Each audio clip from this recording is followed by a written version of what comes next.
fungicides for blueberries. Thanks, Alan. So I'm going to jump into this. This is a mashup of three presentations. I'm going to talk about residue decline curves for blueberry fungicides.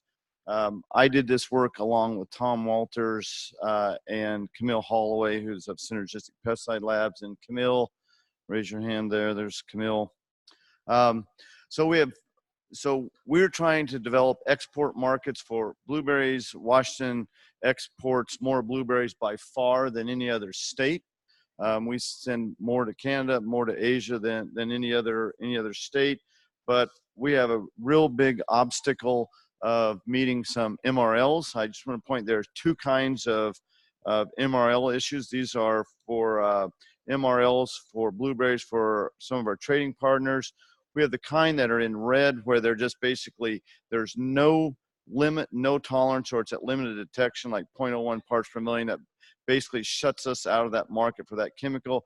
We have the ones in light blue where there is an MRL, but it's just lower, like Captan.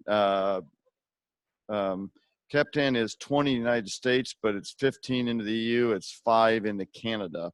And we're working on a project that we're hoping will address these light blue MRL issues.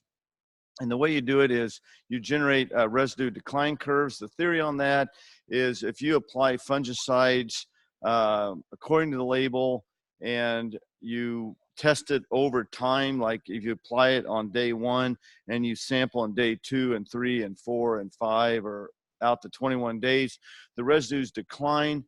And if you wait long enough, the levels will decline to the point that you can export to some place that you couldn't previously, but you've got to generate this data to come up with these. An example is azoxystrobin or Abound. We have a tolerance in the US of 5. Canada has 3 parts per million.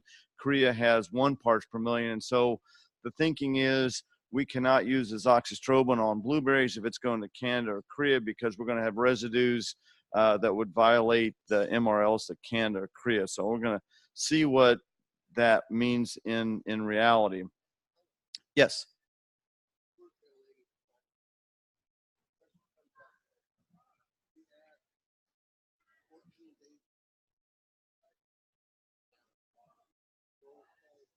He gives us fruit tested and he comes in above the tolerance. Are we liable for that? Well, the only way you can answer that is, okay, if you do what you just said and apply it with an advanced, a longer pH than what's on the label, are people liable for that? Well, am I? Because I give them a... I meaning the chemical company? Yeah.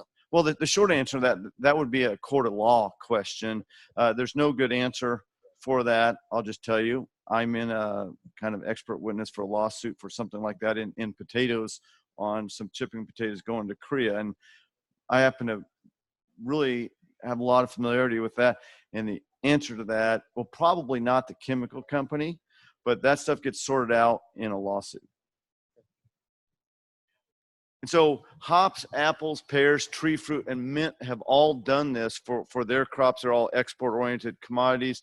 The Blueberry Commission has successfully done this for insecticides. The raspberry industry is doing this for insecticides and fungicides. And the Blueberry Commission has funded this for 3 years. This is a 3-year project. And I have all my data, and we're going to wrap it up. This is a wrap-up. I'm going to give you the results. We had 3 locations: Franklin County at my farm. Site 2 was Whatcom County. Site 3 was in Skagit. We had industry representatives that picked the rates and the products. And so we have 3 years of data for most of these products. And there's some new registrations that we added in year 3. We used the same locations. We used the same products at each location, the same rate, the same kind of application equipment. We try to do everything the same as much as possible. This is an application at our location. We sampled the berries, shipped them off to Synergistic Pesticide Lab in Portland, Oregon. And we've got data for 3 years from the 3 counties, and you get something that looks like this. You make the application, you do it immediately afterwards. There's 1 day, there's 3 days, here's 7 days, 14 days, and 21 days. And you get these residue decline curves, and the different colors are the different years and different locations. You get funny things happening as why in 1 year out of 9, one application out of 9, you get something high. We call this an outlier. We assume there was something wrong with this application. That was application that was at our location in 2018. I don't know why this did this, but I remember azoxystrobin or Bound is the one that has, the US has a 5 parts per million, Canada has 3, Korea has 1. If you look at this, by day 3, you're below 3. You can go into Canada. Abound has a 0-day PHI, high rates 15.5 ounces. That's a rate that we use. If you wait 3 days, you can pick blueberries and go to Canada. If you wait 2 weeks, you can go to Korea. So that's how you can use these residue decline curves to figure out how to meet MRLs that previously we thought were not obtainable. This is Boscalid. Boscalid is 1/2 of pristine and has a 0-day PHI. And the US has 13, Canada has 6. These residues average out well below this. So we can use pristine and we can go to Canada. Here's pyraclostrobin, the other half of pristine. And again, if you wait long enough, you can go to all of these markets. You may have to wait 14 days or longer to get into Korea, but you can go into Hong Kong, you can go into Taiwan, you can go into Canada. And so if you look at this, pyraclostrobin and Boscalid, the 2 parts of pristine, you put them together, and you can meet pretty much every MRL. You just have to wait 7 days for Hong Kong, Taiwan, 14 days for Korea, and Boscalid portion of it, it's not a problem. You can meet all of them. Here's Captan. So Captan residues don't decline. And if you look, Canada's got 5 here. The short story is this doesn't work every time. It doesn't solve all the problems, but Captan is it's a product that hangs around a long time. And so we can't use the residue decline curves to go around Captan. So don't use Captan if you're going to go to Canada. Cyprodinil, that's 1/2 of switch. And there's this general decline curve, but if you look at this, it's all this is pretty much under 2. So you can go into Korea. You obviously can't go into Hong Kong because there's no tolerance to it. Fludioxonil, 1/2 of switch. These curves are all pretty low, and we don't really have a MRL problem with switch or that portion of switch. Elevate, we don't really have, that's got pretty good MRL, so we don't have to worry about that. Flupyram is 1/2 of Luna Tranquility. That's one of the new products that just got registered, and it's got pretty good MRLs, but you're not going to be able to go into Australia. You're not going to be able to go to Taiwan or Hong Kong at this time, but they're still not done getting MRLs. There are more in the works. Pyrethranil is the other half of Luna Tranquility. That's where we can get into hangups. Our MRL is at 8 parts per million. Japan, Hong Kong are 5, but we can easily go into get under those MRLs. So you can use Luna Tranquility, and you can go to Hong Kong, you go to Japan, but you can't go to Taiwan if you use Luna Tranquility. Inja, relatively new fungicide. Its residues decline pretty well. We have 5, Japan has 4, Korea has 3, but we're under 3 the whole time. So you can go to Japan, you can go to Korea, you just can't go to Taiwan, Hong Kong, and Australia because they don't have MRLs yet, but they will. But by doing this work, it does open up us for using Kinja on fruit that's going to Japan and going to Korea. Iprodinil or Rovrol, Um, that's interesting. That's a product that doesn't decline over time. It doesn't have much of a half-life. It sticks around. Um, but most places have a pretty good MRLs. Canada just went down to 0.7. So no Roverall on blueberries going to Canada. Penthopyrad, that is Fontellus. Doesn't have any MRLs. It's just getting registered in January. The MRLs have not been set, so you can only use Fontellus if it's going to be domestic origins. However, when the MRLs are set, we have 1 year's data that shows the residues decline pretty rapidly. After the third day, they're low. So when they set the MRLs, we will have this data. So we've got 3 years of data for most of the fungicides. We will be drafting up something that looks like this for each. This is the one we did for insecticides, and it just shows you, by countries, how many days you need to have by this green, red, yellow, and we'll have that in December. And this is something that's used by crop advisors and exporters on in the summertime. There are people out there that use this work on a daily basis.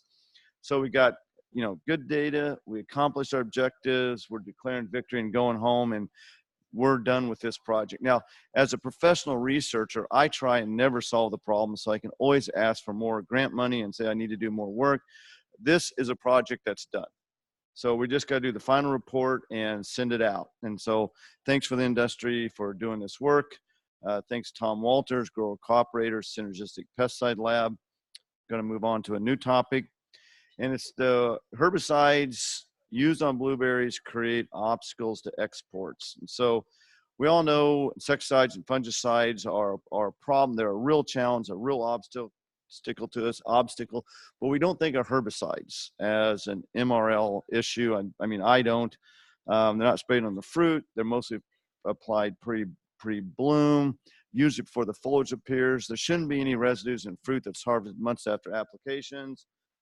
But we had some fruit that could not be exported because of herbicide residues. And it was a particular formulation of one active ingredient. We put together a field survey, and we did all these different herbicides. The detection was in Casseron G. And so we weighted the samples, took more samples from field street with Casseron G. And we pulled the samples, and of the 25 samples, 10 active ingredients, 11 products, ended up with 42 applications with 24 herbicides, and we had one detection. It was Casseron G, Skagit County. It was 0.01 parts per million, as applied in January. 196 days between application and sampling. There was another field that was very similar dates of applications, no residue. The only difference was peat soil versus a clay loam.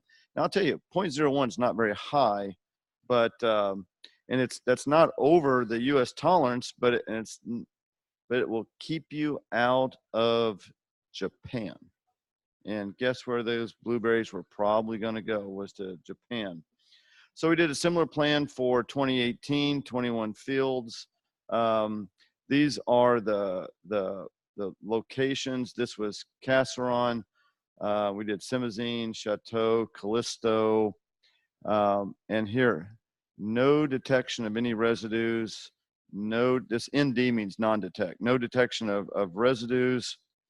We did matrix, diaron. We did some other herbicides where we're doing it. Came up with no detections. So over 2 years and all this sampling, we came up with a single detection. And basically, we're not finding residues in blueberries with exception of Casseron G. So we think we have enough data on this. We think we have a comfort level on this, that this problem was isolated. It seems to be isolated with Casseron G from field experiences and our research data. It's Castron G. If you're going to be exporting to Japan, you probably might want to avoid Castron G. Again, it's not my nature, but again, this is a terminal research project. We're not continuing this. So that project is done. We just got to submit the final research report, and that's over. I want to spend a few minutes on some new products. Dr. Miller was talking about Allion and raspberries. We've got Allion in blueberries. That herbicide is amazing. On our farm, I have research farms that have a lot of different crops. We now just use Allion only in our apples, peach, pear, cherry, blackberry, raspberry, and blueberries. And it doesn't work on emerge crops. It needs to be applied pre-emergence. Tim, you can correct me on all this, but it needs to be applied pre-emergence. I think it's 5 ounces on all those crops. We apply it early, but if there's something that is emerged, you hit that with Roundup. You put Allion down, and it gives us season-long control that is close to perfection as I've ever seen. I just went over this, and so we use Roundup and Allion on our woody perennials, and it's really changed things. Canada thistle seems to come through it. So we go through and hit that with Stinger or Roundup or whatever we need to do. I don't know. You guys have more year-round weeds, so I don't know if it's going to be. I mean, it's going to be an excellent deal on the west side, but it gets so cold, so we've got a really good window that you don't have to apply that. But I think you'll find Allion, it will be a great product for you. I want to mention a little bit about organic herbicides. I have a whole presentation I put together on organic herbicides. I just pulled a few slides out. There are some new organic herbicides that are substantially better or have some better, they have less restrictions than some of the soaps. A new one that just came out is Suppress Herbicide. It's caprylic and capric acid by Westbridge. Relatively new herbicide. I just learned about it in 2018. Tim, have you done any work with Suppress? Are you familiar with that product? Okay. Well, it's relatively new product. It's non-selective post-emergent, like all of them are. These 2 bullet points are cut and paste off the label. It said it works on weeds less than 6 inches in height. I'm going to show you why that's not exactly a true statement. It costs between 52, 70 bucks a gallon, so 25 gallons of water per acre. The high rate, it's $78 an acre. Sounds expensive, but let me tell you, it's cheap compared to hand labor. It's a really good product. If you put an acidifier on there, and of course the company wants to sell you their acidifier, and they say 1% BioLink acidifier makes it more effective. And they said if you use the acidifier, the 3.5% rate I said it says 3.5. That really should say 4.5. That's a typo. I can't believe I looked at the slide so many times and I just noticed it. That should be 4.5. But if you put an acidifier on it, the 3.5 is as effective as the 6%. That's supposed to be 6% down there, which makes this even a cheaper product.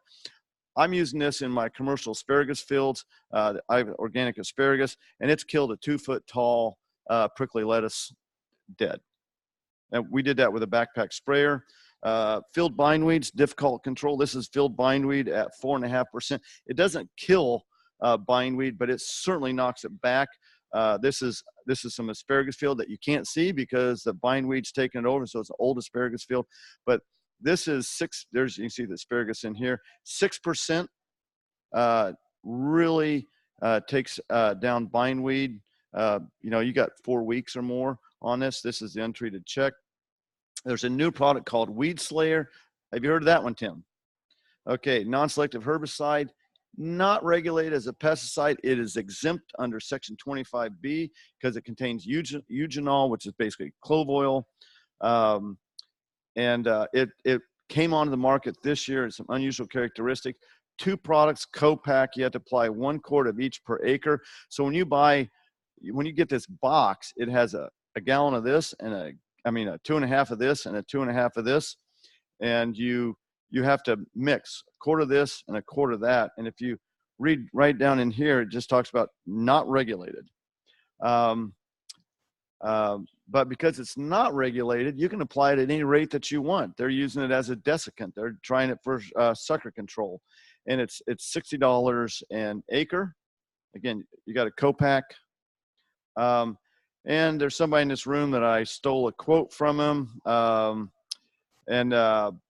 I've not used this product, but they said easier controls most weeds at 6 inches, controls Canada thistle at 12 inches. What the hey?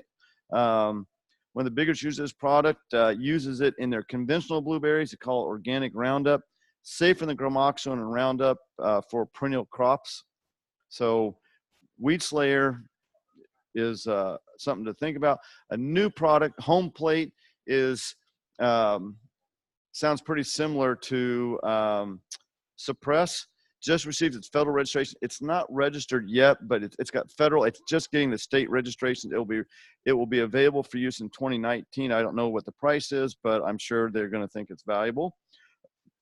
Very good review. I think this is going to be a new standard for weed control. You can use in organic fields. I've got a little bit of data with some herbicides, but when I did these different organic herbicides, and you're looking at red root pigweed, I know this is not necessarily your issues, but common barnyard grass, henbit, common lamb's quarter, mustard weed, it was the ticket.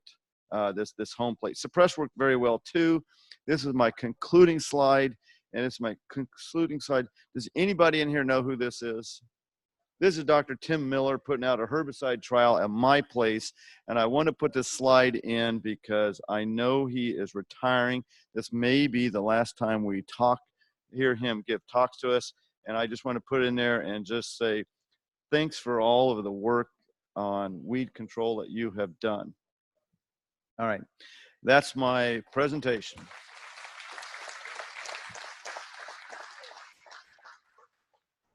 How are we doing on time? Time for a question? Quick question. Yes, Jeff. Okay, hang on. In your opinion, do decline curve studies need to be done under GLP standards? No. Really?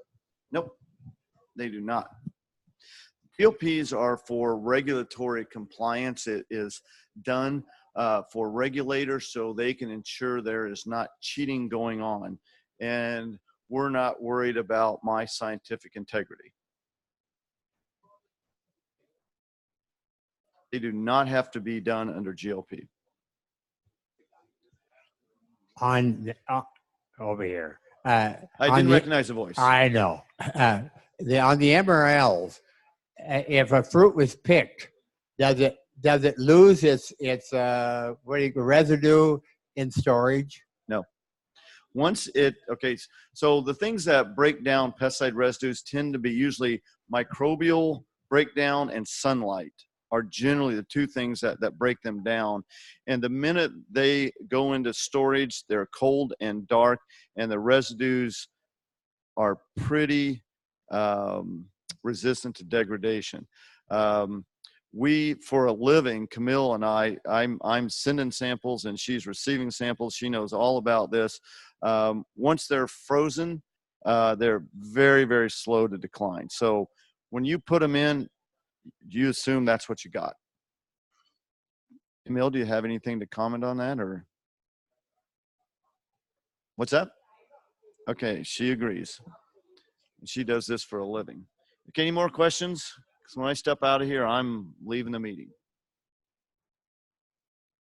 All right, thanks. All right, we're actually finishing up a little early. I'll be getting out the pest credits where you